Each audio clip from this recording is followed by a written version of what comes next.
Hello, trainees. Um, I am David N. Kamau, and I'm going to take you through solid geometry, particularly pyramids. And we are going to see the various ways that we can draw pyramids and the various elevations and so on that are available for us to draw pyramids. But before we do that, I would like us to look at a few terminologies here. And the first terminology we are going to look at is the um, apex, which is the topmost part of a pyramid. Topmost part is called an apex, and uh, hanging line that is a perpendicular line from the center, not really the center, but from a perpendicular line dropping from the apex of the pyramid to the bottom is called the axis. That is called the axis. And then we have the base of the pyramid, from which pyramids get their names.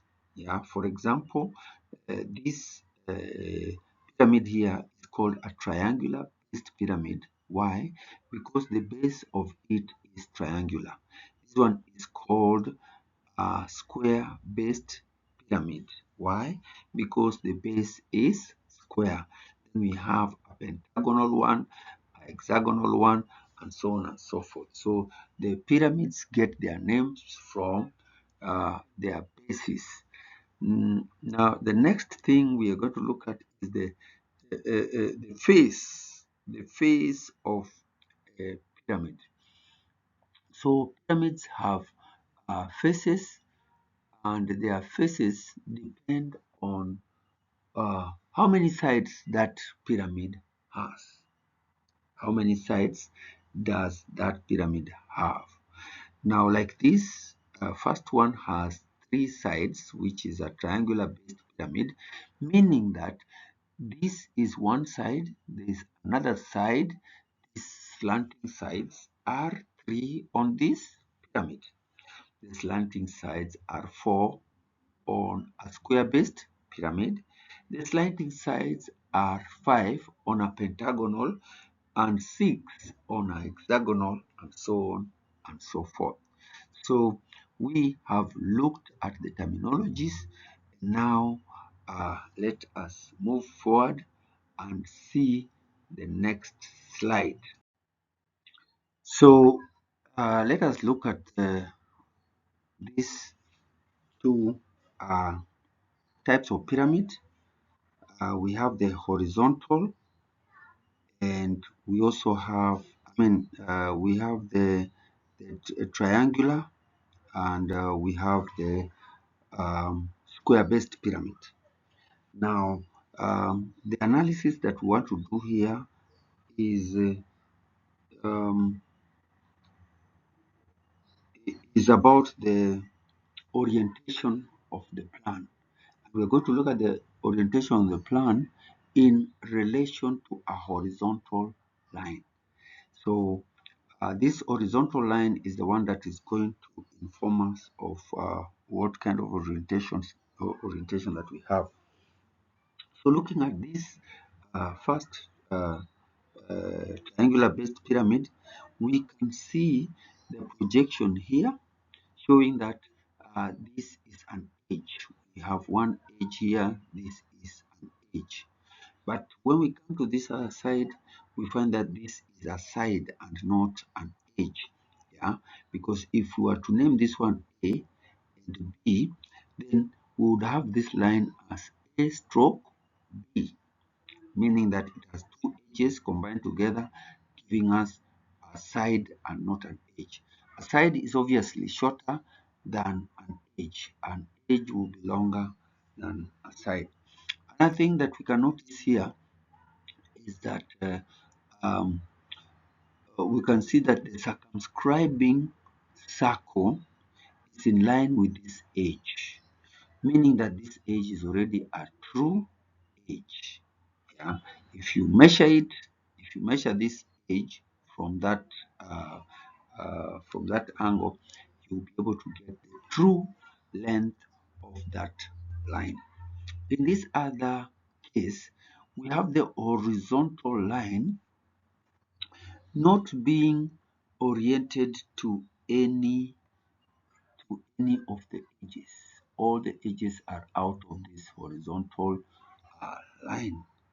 So that means that there is no edge, there's no true edge that we are drawing on the whatever, on the front elevation. So we have to look for the true edge which will fall on the circumference. It will fall on the circumference, especially at that end. So in the intersection point between the circumscribing line will give us this point over here, and if we connect this point to the apex, we have our true length. That is as far as a triangular based pyramid is concerned. Look at the square based pyramid. In the square based pyramid, we now start seeing a phenomenon where the distance, the orientation of the pyramid, of the square, the orientation of the square is in such a way that the horizontal distance is measurable. We are measuring the horizontal distance across the flats. This is one flat and this is the other flat. And that culminates to the what? To the length of our our uh, pyramid base. So that means that if this is a square, then it is a 50 millimeter square base. So this is 50 and this is 50. But when we are measuring this, we are actually measuring the side of the what? Of the square. But look at this other one. The orientation is such that we are measuring the distance across corners. From one corner to the next corner, we have tilted the base in such a way that now we are measuring from corner to corner. You will notice that this distance must be shorter than this one. This distance is longer, even though we did not measure it. But if we had put the measurement there, we would realize that this distance is longer. So what are we measuring? At this end, we are measuring the true length because we are measuring the edge. This is an edge and not a side like this one. In this one, we are measuring the side. If this is A and this is B, then this is AB. Yeah?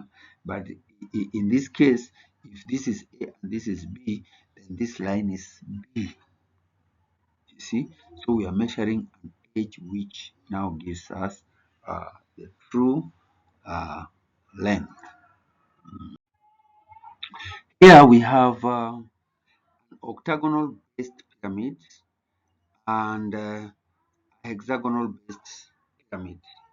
We are going to analyze the plans in relation to the front elevations, and everything is to be analyzed in view of this horizontal line. Now, looking at the octagonal based pyramid, we know the octagon has 8 sides, meaning 8 triangles. And if they have 8 triangles, if we divide that by 360 degrees, we get 45 degrees for each triangle. So we have 8 triangles at 45 degrees. So how do we draw this octagon? What we do is we draw the crosshairs like that. Then this will be 90 degrees, this will be 90 degrees, and if we divide 90 degrees or we bisect 90 degrees, we get 45, and we get 45. Another method of doing it is simply measuring 45 degrees, measuring 90 degrees, and having that like that. And then, because in an exam situation, you will be given the base of the triangle, the height of that triangle. So what do you do? If the base is distance across corners, then this is the orientation, and we'll just draw the base as 60 like that. Then project this line here and project that line here, get the center, and with your pair of compass at the center, stretch it here, and you'll be able to draw that angle. The rest is just 45 degrees measurement, and you get all that. For this other one, we are measuring the distance across flats. So notice that the distance we are measuring does not actually get to the circumscribing circle. It is inside the circumscribing circle. So how do we draw this? First of all, you have to draw that baseline, and then the height there, and you finish your triangle. Once you finish the triangle, then project that line downwards and project this one also downwards. Then you have that horizontal line. So you have that horizontal line and these two ends.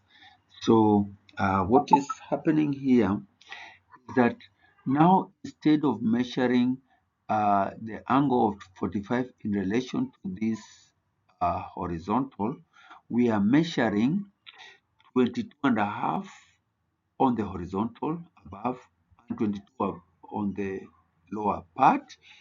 And we'll have this 45 degrees.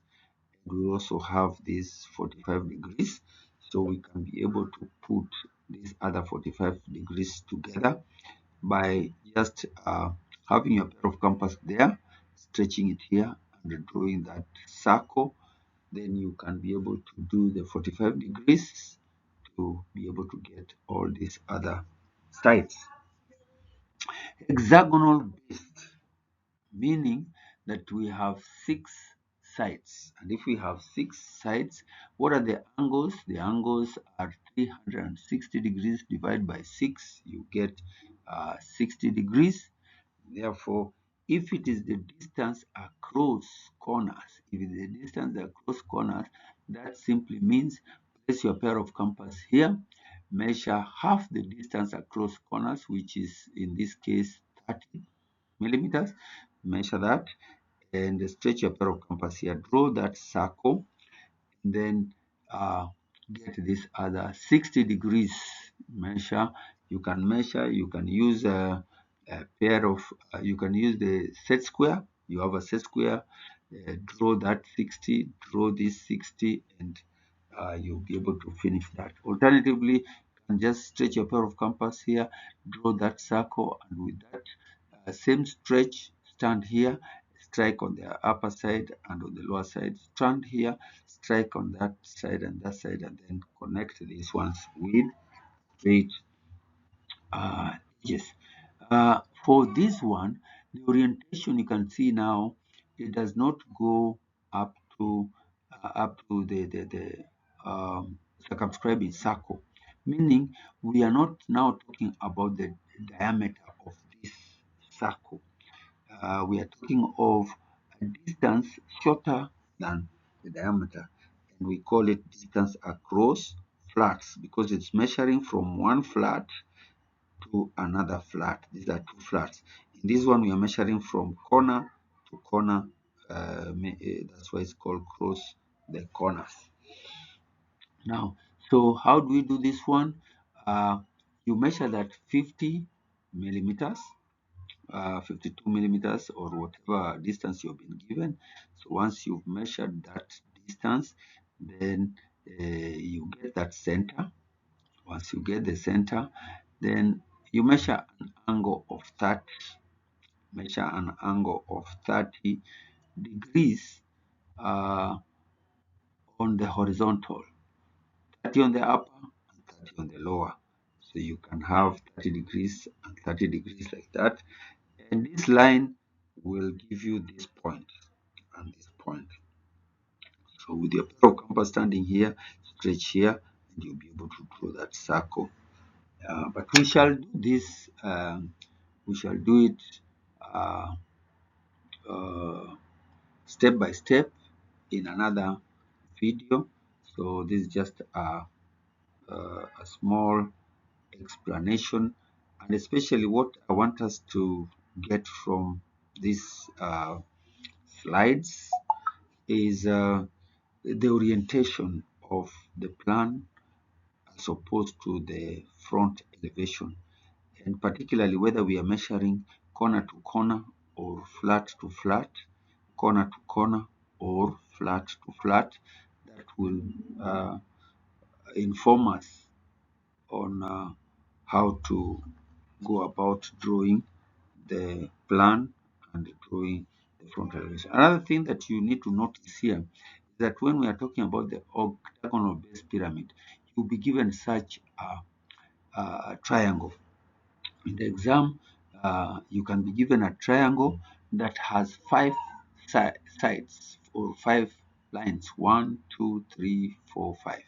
If it is an octagon, then you've been given five sides. Yeah, sometimes you may just be given a blank triangle, and if you're given a blank triangle, you can the orientation is at your discretion. But when you are given one, two, three, four, five, the orientation has to be corner to corner. So this one will be distance across corners. If you are given one, two, three, four, and it is an octagon, four sides, then the orientation is distance across flats. For a hexagon question, you are given four sides, four, one, two, three, four. If you are given four lines in a hexagon, you know the distance is corner to corner, distance across corners. If you have been given three, one, two, three, and it is a hexagonal based pyramid, then you know you are dealing with distance across flats, from one flat to the next flat. We're going to see how these ones can be done in a, a step-by-step um, step-by-step video that is in already in the next D solutions. You can go and have a look at it. Now for the cone, you may be given just a triangle of 60 by 70 height, and what you do, just draw the baseline and then get the center and raise it 70 millimeters, and from the apex you can drop that line and drop this one, and you have your triangle. So once you have your triangle, then you can drop this projection line, identify where you want your horizontal line to be, and place it there.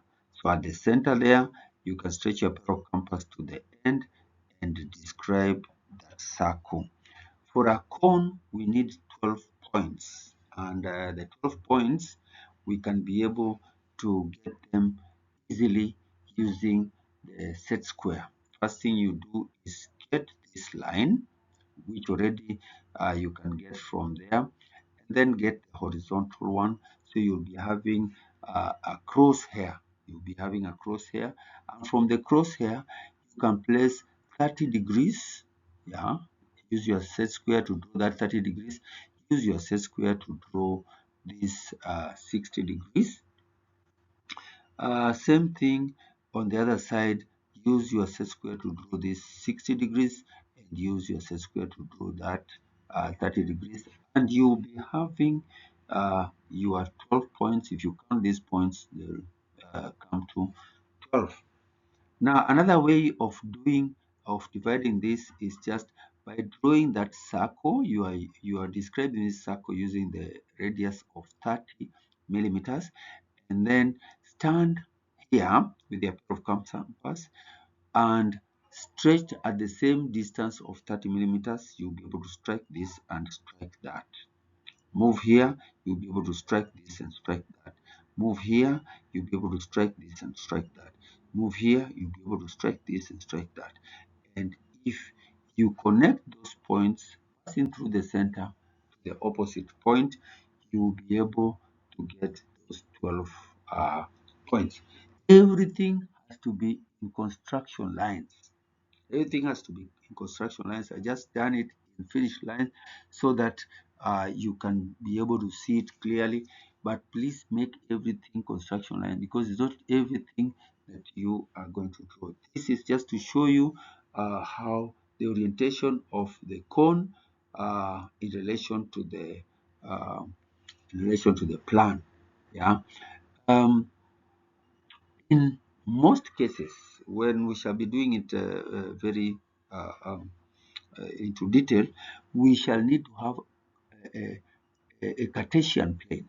We shall need to have a Cartesian plane and be able to uh, um, locate this point on our Cartesian plane so that we separate the and elevation, uh, front elevation plan and elevation, and any other thing that we may need to draw. If we need to draw a surface area development and so on and so forth, it will be easy for us. So this is a format of questions that you may expect. In this one, we've been given figure 1, which shows front elevation of a truncated cone.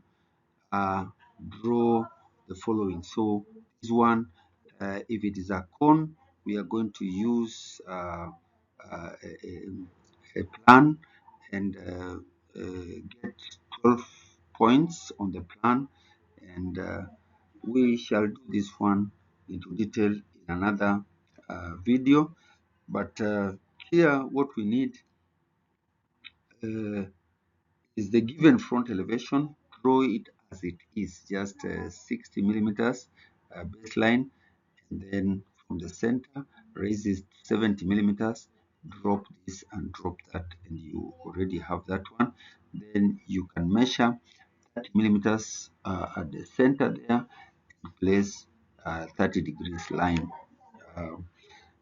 So the given front elevation will be complete. Dimension it. Then 2 is a plan. Plan, project a line here, project a line down there, then have your horizontal line, get to the center and draw your circle. You will have the plan. Then the end elevation will be straight on this side. So whether you have the plan on top of this or at the bottom of this will depend on whether it is a first angle or third angle. So if you are given third angle, always remember the plan is on top and first angle plan is below.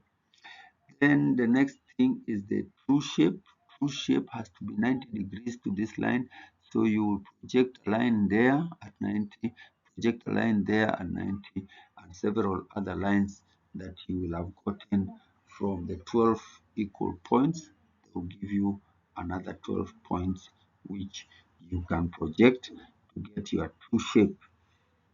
The true length is already there, so we don't need true length. Actually, you look at this horizontal line, the horizontal line that we shall have down here, uh, and the circumscribing circle, uh, the extreme end of which will be projected to this one, and that will give you the true length. So in this case, the true length is already there. Uh, true shape True shape is projected at 90 degrees to the cutting. Yeah, that one we shall do in a separate. And then the surface area development. So those are things that you have to have at your fingertip.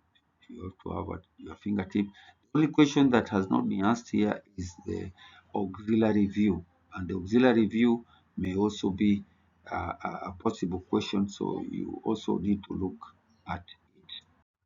So here we have questions on octagonal based pyramid, and it reads figure 2 shows front elevations of a truncated octagon. So the two of them are octagonal based pyramid. Looking at the front elevation, the difference here is the orientation. Both of them, you can see one of them has 5 lines, the other one has 4 lines. So this from this you will be able to know whether this is the distance across flats or across corners. Yeah, is this the distance across corners or across flats? So that is something you need to research, you need to find out, you need to know, so that as you draw this one, you know you are drawing distance across corners or across flats. As you draw this one, the same will apply. And in this one also, you need to draw that front elevation, which we know front elevation, you just draw that 60 millimeters line, and then at the center you raise your 70 millimeters, and then drop this one on the side and this side, and you have your triangle. So these other lines will be brought about by your sorry. Um, I was talking about these lines. So to draw this, you will just stretch your 60 millimeters line, and then at the center you raise 70 millimeters, drop this side and drop that side, and you have your triangle. For these lines that fall inside, they will be brought about by your plan. Once you draw the plan, you'll be able to get the orientation and project the lines. They'll come here and be able to be projected up there. Same to this one. If this is a distance across flats, for example, then you will draw your whatever octagonal. You know the angles, the octagonal angles is 40, is it 45? So if it is 45 and this is the line across flats, you know what to do. Because here you draw a line and draw another line down here, and so that the distance across flats will be 55. Um, so you draw the plan, you draw the end elevation, you draw the true length. We said the true length has to be, the true length is applicable where we are not using distance across corners. So if we are using distance across flats, then the true length is applicable. If we are using distance across corners, this is already the what? The true length. Is already the true length, because this line will be coming from the circumscribing circle, but this line will not be coming from the circumscribing circle. This line will be coming from the flats, so one flat on this side and one flat on that side, so that will be the distance across flats, and therefore we need to find the true length by circumscribing the circle, which we'll have down here. It will give us another point here, which if we connect to this will give us the what? The true length. The true shape, we said, has to be 90 degrees to this cutting. So the true length of the true shape of this one will be in that direction, 90 degrees to the projection lines will be 90 degrees, 90 degrees like that in that direction. Same to this one, the projecting lines will be 90 degrees to that, like that, and you'll be able to draw your true shape. We shall tackle that in another video. Then the surface area development. In the surface area development, you will need the true length, because you will take that uh, distance of the true length place your pair of compass here, and then to your true length, and describe that path which is going to give you the surface area development. So questions on hexagonal based pyramid.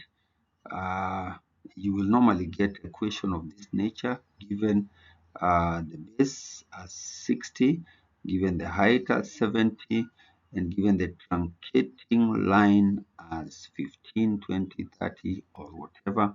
Then you'll be given the distance or where you are starting to measure your 15 degrees. Yeah, in this case the distance is right here, maybe 20 millimeters or 25 millimeters there. You place your protractor to measure that angle over there. Here you place your protractor to measure 45 degrees. So figure 3 shows the front elevation of truncated hexagonal pyramid. Based pyramid, draw the following views: the given front elevation, the plan, the end elevation, the true shape, true length, true shape, surface area development, and the auxiliary view if you are given any. So you can, the process is the same. This is now a square-based pyramid. You've been given the distance. This must be distance across the flats. This one must be the distance across corners. So if it is distance across corners, you know how to approach it. You know the orientation of the plan. If it is distance across flat, you know how to approach it. You know the distance uh, across the flats. And then uh, uh, in this case now, to locate where we are truncating our triangle from, uh, we have to measure from the top, measure 30 millimeters at the center, and then place our protractor to be able to get that angle over there. So we have done the plan. We have the given front elevation, the plan, the end elevation, the true length, the true shape, the surface area development, and if you are given the auxiliary view, you can also have a look at it. This last one, in this last one, we are just it's just one question. The same process.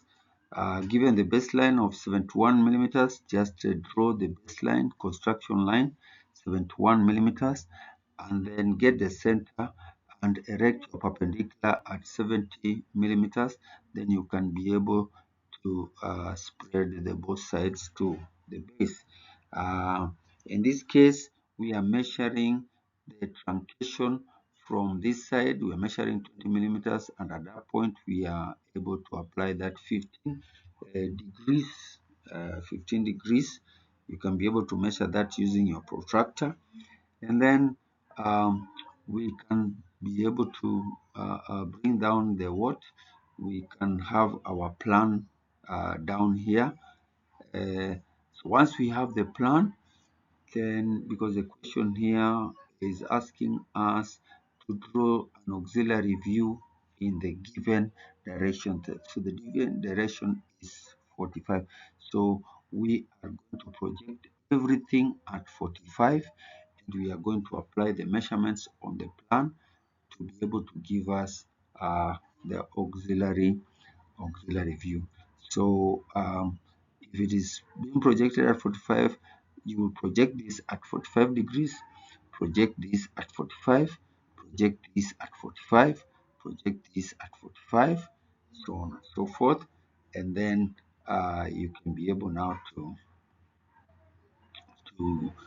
get the various uh,